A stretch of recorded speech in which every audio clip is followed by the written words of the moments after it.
Morning, friends. How are we doing today? That's fair. Well, I thought we would come out by the water and enjoy some coffee. So while that's steeping, remember to get up, stretch a little bit, drink some water, take your meds if that applies to you, eat something if you can. And I hope that you remember that you are loved, you matter. I'm so glad you're here with me. And I hope that you have an awesome day. It's like barely cool enough to wear a sweater, so I'm probably going to have to take this off in a minute. If I'd gotten down here earlier, I probably could have kept the sweater on. But at this point, I'm just wearing the sweater because I want to wear the sweater. Do you ever have that where like the weather doesn't quite match what you want to wear, but you kind of wear it anyway because that's what you're feeling like wearing? Yeah. All right, coffee's ready.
All right, here's your coffee for you.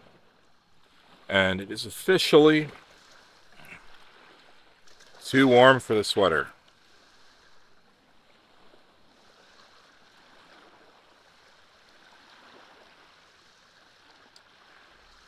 All right, so a week or so ago, I asked you guys to send me some questions around chronic illness and what questions you had for me on that topic. So I'm going to answer, I think, 6 of those questions today. And then I'm going to try to answer, I think there are 7 tomorrow. I think there's about 13 questions so far. I'm going to try to give the best answer I could. I should have scripted this out, but I didn't. So you're just going to get the answer as if you asked me in the moment, more or less. All right, so question number 1. When you were being considered for your lupus diagnosis, were there any other diagnoses being thrown around as possibilities? No. They weren't even looking for lupus. Nobody was even considering that. Everybody was fixated on my blood pressure. And it wasn't until there was one day I was feeling really bad and I went to the ER and I told them, my wife and I both told them that you have to be careful with medically lowering my blood pressure because it fluctuates and we don't know why. But they didn't really listen. They medically reduced my blood pressure. My heart almost stopped on the table. So they had me stay in for 4 days for observation to see what was going on. And that was when they began to start running just every test. Because it was just, we don't know what's going on with this guy. And that's when the antibody test popped up. And then I was referred to a rheumatologist. And then it was determined it was lupus. So there wasn't really anything else considered because we weren't even looking for lupus at the time. That wasn't even on the radar. Number 2. Oh, that's actually not a question. Sorry. All right. Echoing on how not to give up on the healthcare system when it just constantly frustrates and disappoints. It takes a whole day to go through an appointment, how to keep faith that there may be a treatment that will help you, and how to organize a system of trying new approaches. This one's really difficult because I know that for me, it's part of my personality to research and to try to find answers when I don't know what's going on. And I'm a big trial and error person. I'm a big what if person. So I'm going to just be upfront with that right now. That's just my personality. But how to keep faith? Honestly, I don't know. I am discouraged most days, to be honest with you. I do struggle with generalized anxiety and depression anyway. But this whole situation that's been going on for years now, I honestly, I don't have any hope or faith that it's going to get better. Just being honest with you. I am very discouraged. That's part of what led to my mental health crisis last year, where I was seriously contemplating clocking out early, if you catch my drift. But I love my wife. I love my children. There are, people like you that keep me going. I get up to serve and love the people in my life. I don't know if that sounds cheesy or sappy. I was trying to say, I couldn't decide between cheesy or sappy, so it was cheesy. Anyway, we're going to use that word. I don't know if that sounds cheesy or not, but that's the truth. I literally got out of bed this morning to do this Q&A for you guys, to be there for my wife and children, and for the students at the school that I work at. Those are my motivations. That's why I get up. That's why I keep going. Yeah, I don't have a better answer than that. I'm sorry. I wish I did. I'm looking for a better answer. I'll let you know when I find one. Number 4, have you ever had a stuck season due to feeling discouraged and depressed from pushing through chronic illness? And how did you get out of that space? Yes. There are days where I don't want to take care of myself, where I don't want to shower or brush my teeth or eat or do any of the things. Like I said earlier, as silly as it sounds, love is literally what keeps me going.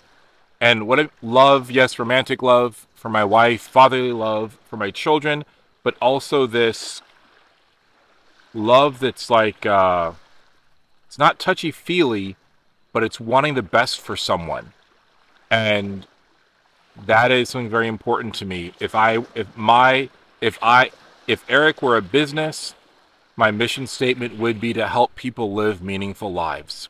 I want to help people live meaningful lives. And that hasn't changed. As discouraged as I am about my own health, my own situation, that is what motivates me. I care so much. And I don't know why I care so much, because I'm not a people person. But when it comes to anyone that my brain has identified as a loved one, or a student especially, or a child, I want to help them. I don't know, I wasn't always that way. It happened sometime during my late 20s.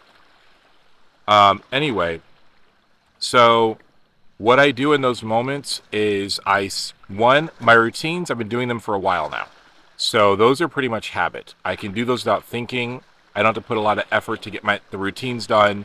And that makes sure, the routines ensure that it's survival. And I just hold the line. I retreat into stories. I read a lot. And I just wait it out. That's just what I do. I don't know if it's healthy or right, but I wait it out, and eventually that darkness passes and I can keep going.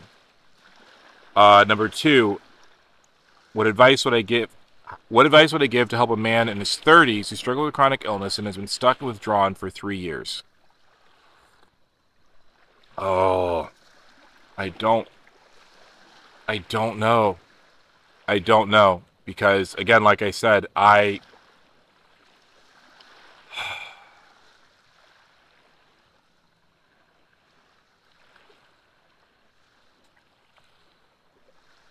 find the little moments that bring you joy. Focus on those moments when they come.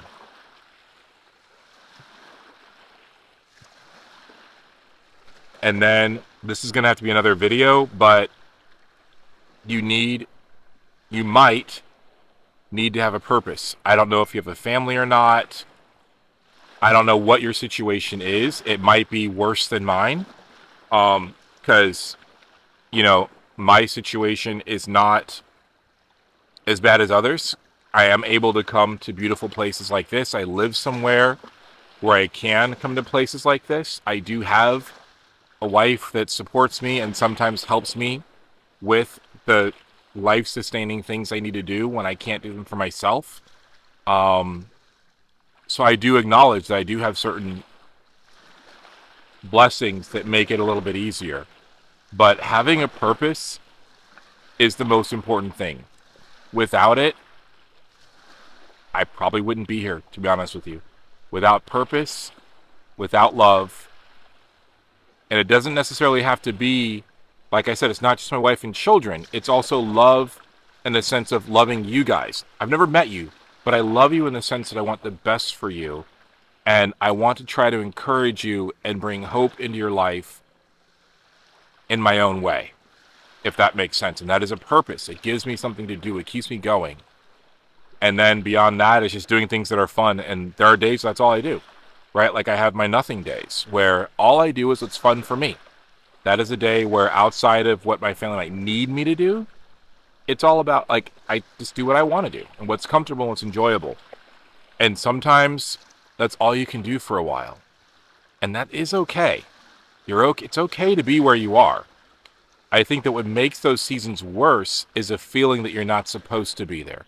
The feeling that you should be doing something else. Where in reality, depending on where you're at with your health, it might be that being withdrawn is what you need to do. It might be what you need to do to be safe so that you can heal. So without more information, that's the best I could say. How did you find your lupus doctor? Did it take lots of tries? So I have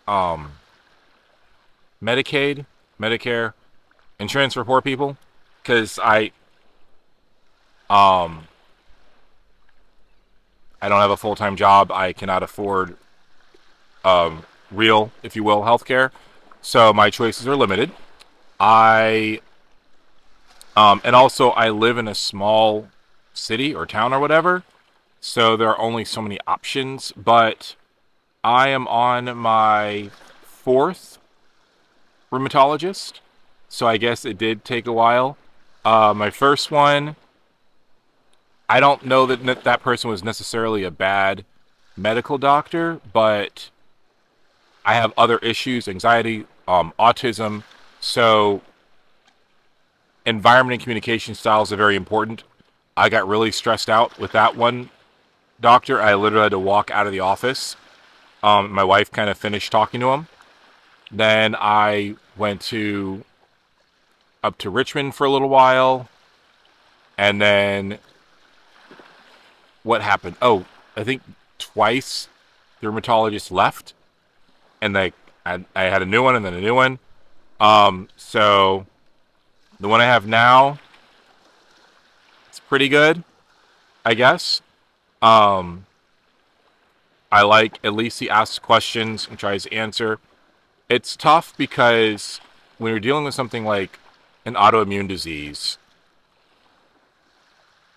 my experience has been a lot of their decisions are based on blood work and numbers, and how you feel might be different from what the numbers say. So I've gotten tests back that says, oh yeah, this is mild. And I'm like, okay, but I'm in a lot of pain, or I'm really just uncomfortable. I had to switch jobs. I cannot do the career that I got 2 degrees for because of my health. So this cannot simply be mild. And that's hard to get across, because a lot of times also the problem is that those are specialists. And if you have overlapping or multiple health conditions, it can be difficult to keep everybody focused on the big picture. They're just going to look at this one thing and say, oh, well, that's not too bad. You just need this. But it's like, yeah, but I also have this and this and this and this. And all of those things can compile. So that's why I said one of the things I'm working on is I'm trying to design a notebook that will allow me to keep better track of all of my conditions so that I can be a better advocate for myself when I'm in those appointments. I don't know how long it's going to take me to do that. I might even try to make this something that you guys can get for yourselves as well to do, or I don't know, but I want to find the answer, and when I find the answer, I want to find a way to share it with you guys. It's something I'm still working on as far as how to find a good doctor, how to advocate for yourself, and make sure that you get the care that you need. Do I have good insurance? Again, like I said, I have kind of the poor people insurance. I don't know if it's good or not. Sometimes there are certain things I can't do, like my insurance does not cover chiropractors. It would really help me to see a chiropractor. I cannot afford to pay for a chiropractor out of pocket. So when it comes to like life sustaining, like if I will die if I don't get this care, it's good for that. But I need this care so I can thrive and do all the things that are in my heart to do. It doesn't really cover that. So, I don't know. At least I have something, so I just try to be thankful for that. How does your family help you through the rough days? So, I try to take care of myself as much as I can without asking for help. But on the rough days, my family helps me by literally, the boys, thankfully, are strong enough now. They can help me physically help me up. They can't carry me, but they can help me walk up the stairs. If my inflammation or the pain in my knee is too bad to walk up, my wife will bring me they'll bring me tea when I need a cup of tea or a pot of tea. They understand that I need one day a week to do nothing and that I just need to lay there. If I am really bad and nonverbal, then I have a little wristband with like yes and no patches for nonverbal communication, or I text, and they're very understanding of that. My wife will go to me to my doctor's appointments if I need her to, and she will talk to the doctors for me when I have trouble putting words together and communicating. There was full support from my wife when I needed to stop working full time for my health. So yeah, that's the biggest thing is I don't get gaslit by my family. They understand what I'm going through and they do what they can within reason to support me. And when I'm feeling good, I do everything I can to be helpful around the house as well. So yeah, I would say that's kind of outside of my immediate family. There's not really anything day to day that my extended family does. And that's not, I wouldn't say it's not because they don't care. But everybody has their own things going on, their own lives, their own stuff they have to deal with. And there have been a couple of critical times where my parents have helped out, but my mom has had her, I don't know. I'm going to stop there because I don't know how to go any farther without telling other people's stories. But suffice to say, while my extended family doesn't do a lot on a day-to-day, they are always there for us when we need them. I want to be very clear about that. They come in clutch, as the kids say, when we really need them to.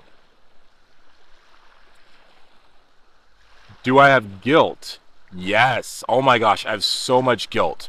I have guilt because we live in a townhouse that's too small for our family, and if I was able to work harder and work a full-time job and a part-time job like I used to with my degrees and what I can do now, I would be able to buy us a house.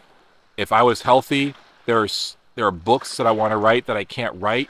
There are things I want to do for my kids that I can't do. I don't take them enough places. I don't go to enough games. I don't do enough things. I constantly feel guilty for not being the husband and father that I want to be. And I feel guilty for not being the productive member of society that I know I could be. Somebody with my skills and degrees and experience should be able to make twice at least what I'm making right now. And I can't. And I hate that. I'm really insecure about that. I feel guilty about how physically weak I am. I mean, like, it's weird. I'm strong.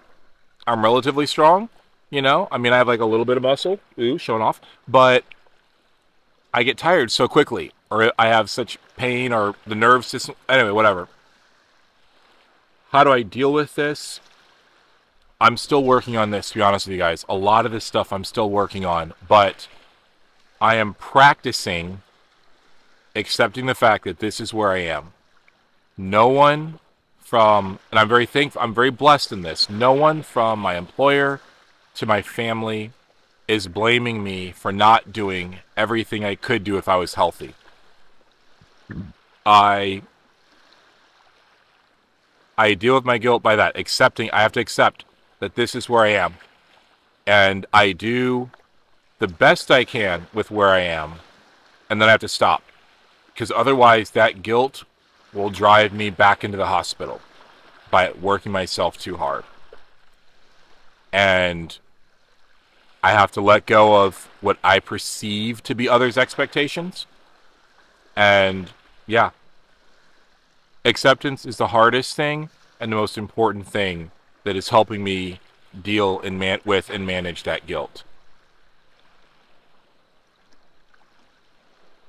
Did it make sense when you were diagnosed with autism and ADHD? It made perfect sense. Oh my goodness. There was still an adjustment period, I'm not going to lie, but it made perfect sense.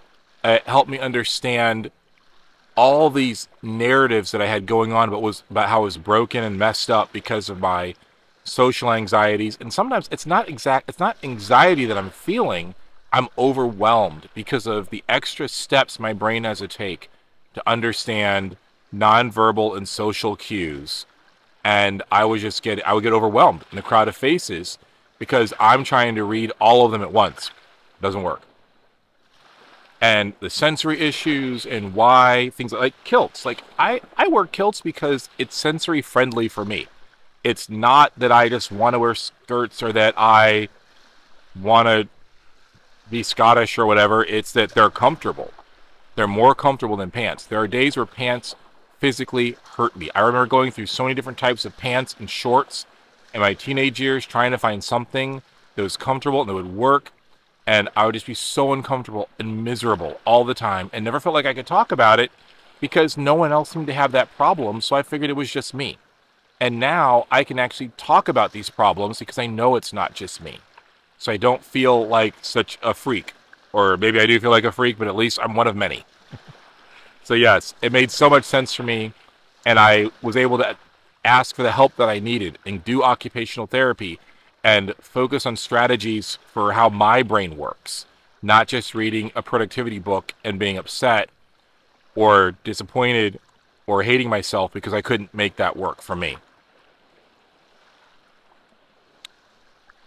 How do you keep yourself on track with appointments and follow-ups?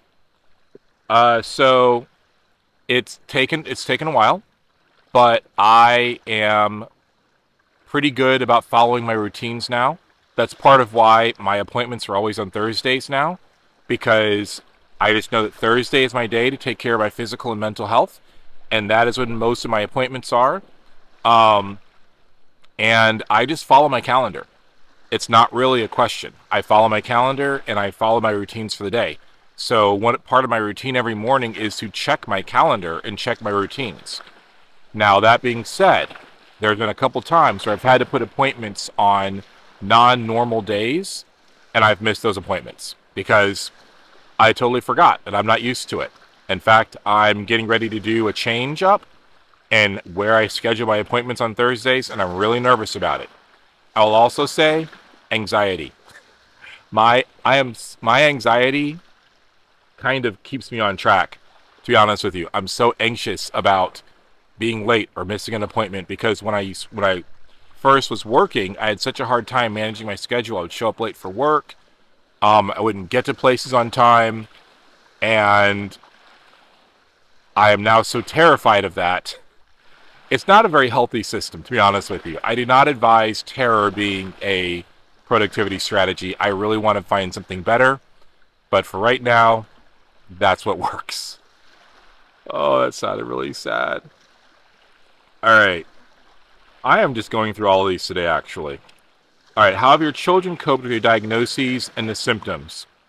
So, in the beginning, it was really stressful for them. I have one child who lets me know that they're anxious because they check up on me a lot. Another one does not communicate at all, and I have to it took me years to know that person was stressed. And then I have another child that communicates it by wanting one-on-one time.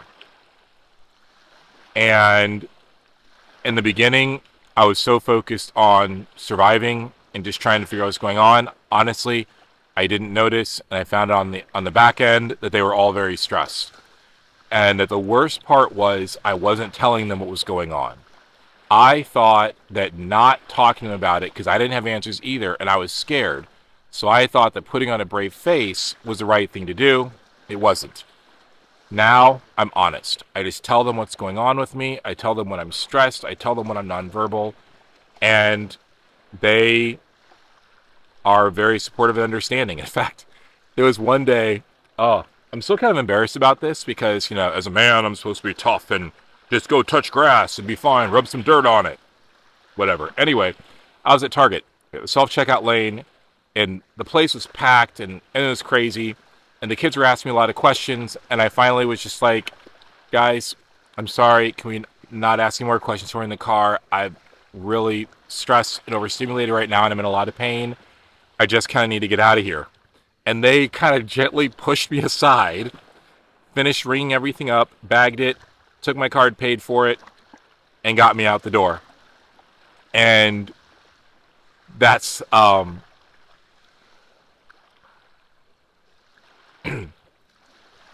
sorry, give me a minute.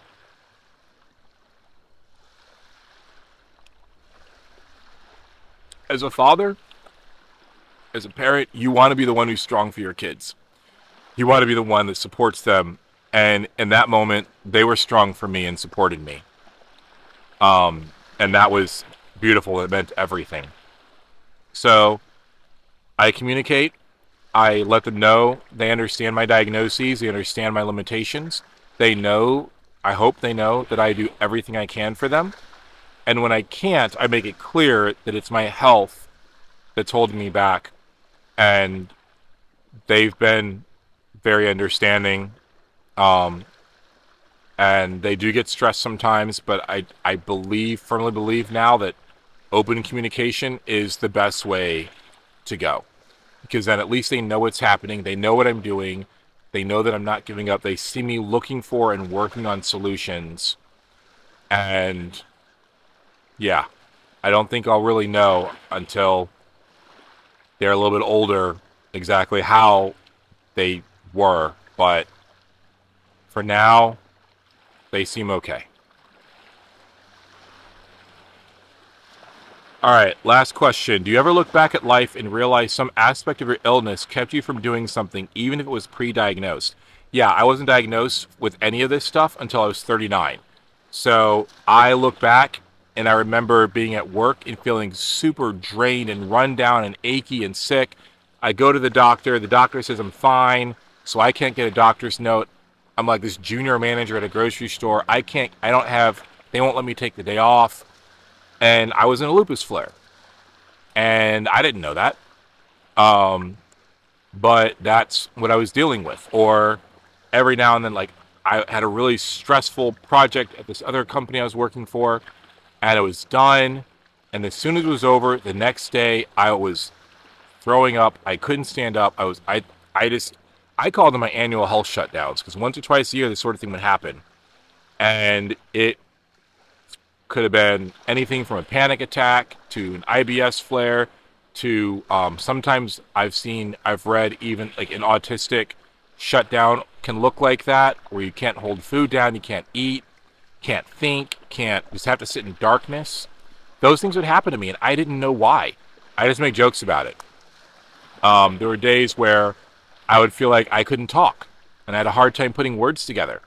And I just learned to make jokes about it. I made jokes about all of it. I would laugh that, oh my goodness, I need another cup of coffee, ha ha ha, and the other person would be like, ha ha ha, yeah. And, you know, I'd continue to stumble through. Yeah, that was my thing. I'd use humor. I'd use humor to make fun of it and make light of what I now know is a series of serious health conditions, which is why I really loved the comic book character Deadpool. I liked Spider-Man because of that struggle between responsibility and having your own life. I liked Deadpool because of just for someone who's constantly breaking down and putting himself back together and just laughing at it all.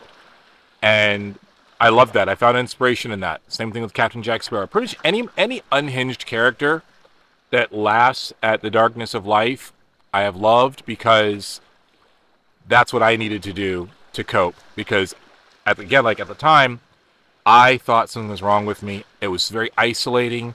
I felt very alone most of my life because I had these problems that I didn't feel like I could talk about. I couldn't explain why I couldn't just do the thing. Just get my schoolwork done. Just get my chores done. Remember to take out the trash. But I could remember to do something that was fun for me because it was dopamine producing. So my brain was going to remember that. I was avoiding things that were stressful or that had stress emotions attached to them. Just all of that made so much sense when I got my diagnoses and I understood what was actually happening in my body, in my brain, and I now get more done and I'm more productive. So it's not even like it's an excuse to not do things. I would say I'm, in the sense, more productive in the amount of time that I do work is what I'm saying. Everything's better because I know what's going on with me. And looking back, I see those. I spent a year or so really angry about that, for those things not being identified. And I've just had to accept that that's what happened. As Rafiki says, the past can hurt, but you can run from it or learn from it. I'm trying to learn from it and move forward. All right, friends. I have no idea how long I've been sitting here, but the clouds are getting darker. It looks like it's going to rain. That's what I have for the Q&A on chronic illness. Feel free to ask follow-up questions in the comments if I didn't answer your question properly, or if you want me to try to explain something else. But just to clarify, I'm figuring all this out myself too as I'm going. I'm 43, so it's been 4 years of working on this, and I feel like we're just now getting started. All right, friends, it is time for your next adventure. I'll miss you. Cheers.